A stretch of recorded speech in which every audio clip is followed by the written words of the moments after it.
أعوذ بالله من الشيطان الرجيم بسم الله الرحمن الرحيم ويوم نحشرهم جميعا ثم نقول للذين أشركوا مكانكم أنتم وشركاؤكم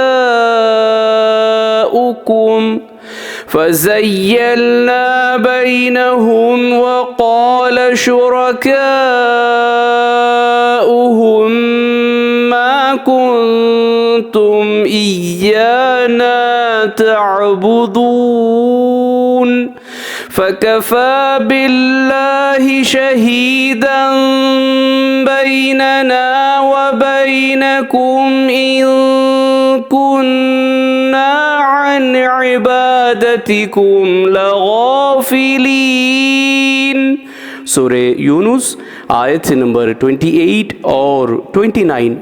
और वो दिन याद करो जिस दिन हम सब लोगों को अपने हुजूर में जमा करेंगे, फिर मुशरिकों से कहेंगे कि तुम और तुम्हारे बनाए हुए शरीक अपनी अपनी जगह ठहरे रहो।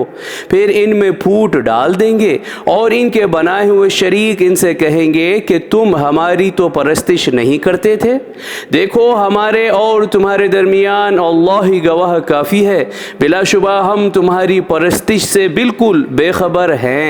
सदक़ल्लाहुल अज़ीम। अल्लाह अज़मत वाले ने सच फरमाया।